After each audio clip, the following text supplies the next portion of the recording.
सुबह के 7 बजे थे। गाड़ियां सड़क पर सरपट दौड़ रही थी। ट्रैफिक इंस्पेक्टर बलविंदर सिंह सड़क के किनारे एक फुट ओवर ब्रिज के नीचे अपने साथी हवलदार मनीष के साथ कुर्सी पर बैठा हुआ था। उसकी नाइट ड्यूटी खत्म होने वाली थी और वह अपनी जगह नए इंस्पेक्टर के आने का इंतजार कर रहा था। बलविंदर सिंह ने हाथ मुंह धोया और मनीष से बोला, भाई चाय पिलवा दो। मनीष उठा और सड़क किनारे एक रेहड़ी वाले को चाय की बोल कर वापस आ गया। तुरंत ही चाय भी आ गई। दोनों चाय पीते हुए बातें करने लगे। बलविंदर सिंह ने कहा, अरे भाई, रात भर गाड़ियों के जितने चालान हुए हैं, जरा उसका हिसाब मिला लेते हैं। मनीष बोला, जनाब, मैंने पूरा हिसाब पहले ही मिला लिया है। इसी बीच बलविंदर सिंह के मोबाइल फोन की घंटी बजी। वह बड़े ही मजाकिया अंदाज में फोन उठाकर बोला, बस निकल रहा हूँ मैडम, सुबह सुबह बड़ी फिक्र हो रही है। अचानक बलविंदर सिंह के चेहरे का रंग उड़ गया। वह हकलाते हुए बोला, मनीष जल्दी चल, रश्मि का एक्सीडेंट हो गया है। दोनों अपना अपना हेलमेट पहन तेजी से मोटरसाइकिल से चल दिए। दरअसल रश्मि बलविंदर सिंह की 6 साल की एकलौती बेटी थी। उसके एक्सीडेंट की बात सुनकर वह परेशान हो गया था। उसके दिमाग में बुरे ख्याल आ रहे थे और सामने रश्मि की तस्वीर घूम रही थी। बीच रास्ते में एक ट्रक खराब हो गया था, जिसके पीछे काफी लंबा ट्रैफिक जाम लगा हुआ था। बलविंदर सिंह में इतना सब्र कहाँ। मोटरसाइकिल का सायरन चालू किया, फुटपाथ पर मोटरसाइकिल चढ़ाई और तेजी से जाम से आगे निकल गया। अगले 5 मिनट में वे दोनों उस जगह पर पहुंच गए जहां एक्सीडेंट हुआ था। बलविंदर सिंह ने जब वहां का सीन देखा तो वह किसी अनजान डर से कांप उठा। एक सफेद रंग की गाड़ी आधी फुटपाथ पर चढ़ी हुई थी। गाड़ी के आगे के शीशे टूटे हुए थे। एक पैर का छोटा सा जूता और पानी की लाल रंग की बोतल नीचे पड़ी थी। बोतल पिचक गई थी। ऐसा लग रहा था कि कुछ लोगों के पैरों से कुचल गई हो। वहां जमीन पर खून की कुछ बूंदें गिरी हुई थी। कुछ राहगीरों ने उसे घेरा हुआ था। बलविंदर सिंह भीड़ को चीरता हुआ अंदर पहुंचा और वहां के हालात देख सन्न रह गया। रश्मि जमीन पर खून से लथपथ बेसुध पड़ी हुई थी। उसकी पत्नी नम्रता चुपचाप रश्मि को देख रही थी। नम्रता की आंखों में आंसू की एक बूंद नहीं थी। बलविंदर सिंह के पैर नहीं संभले और वह वहीं रश्मि के पास लड़खड़ा कर घुटने के बल गिर गया। रश्मि को गोद में उठाने की कोशिश की, लेकिन रश्मि का शरीर तो बिल्कुल ढीला पड़ चुका था। बलविंदर सिंह को यह बात समझ में आ गई कि उसकी लाडली इस दुनिया को छोड़कर जा चुकी है। उसे ऐसा लगा जैसे किसी ने उसका कलेजा निकाल लिया हो। बलविंदर सिंह की आंखों के सामने रश्मि की पुरानी यादें घूमने लगी। अगर वह रात के 2 बजे भी घर आता तो रश्मि उठ बैठती।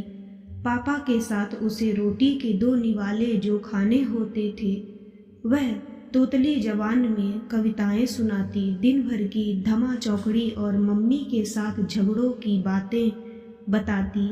लेकिन अब वह शायद कभी नहीं बोलेगी।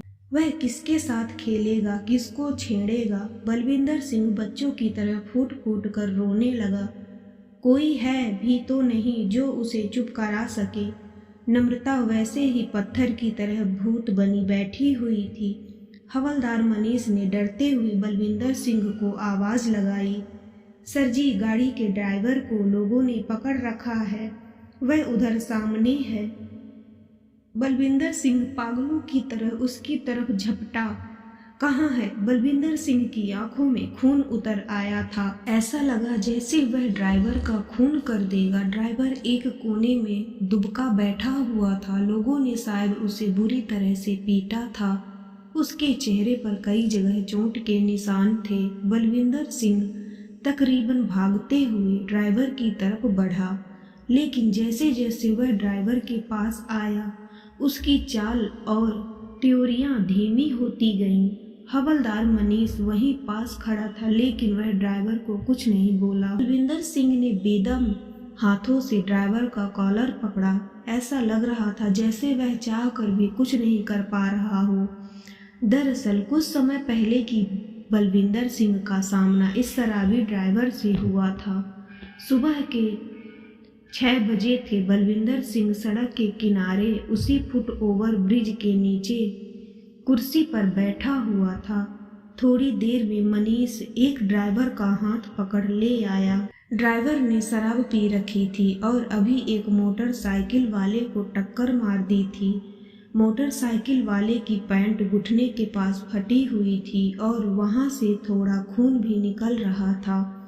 बलविंदर सिंह ने ड्राइवर को एक जोरदार थप्पड़ मारा था और चिल्लाया, सुबह सुबह चढ़ा ली तूने, दूर से ही बदबू मार रहा है। ड्राइवर गिड़गिड़ाते हुए बोला, साहब गलती हो गई, कल इतवार था, रात को दोस्तों के साथ थोड़ी पार्टी कर ली, ड्यूटी पर जाना है, घर जा रहा हूँ, मेरी गलती नहीं है।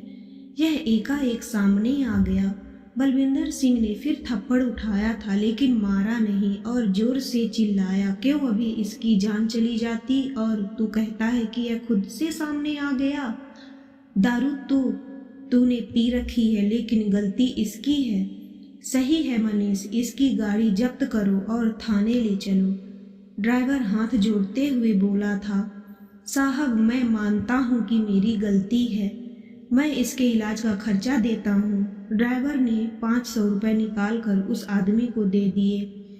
बलविंदर सिंह ने फिर से उसे धमकाया भी, बेटा चालान तो तेरा होगा ही और लाइसेंस कैंसिल होगा, चल लाइसेंस और गाड़ी के कागज दे। ड्राइवर फिर गिड़गिड़ाया था, साहब गरीब आदमी हूँ, जाने दो। कहते हुए ड्राइवर ने 500 के 2 नोट मोड़कर धीरे से बलविंदर सिंह के हाथ पर रख दिए। बलविंदर सिंह ने उसके हाथ में ही नोट गिन लिए और उसकी त्योरियां थोड़ी कम हो गईं।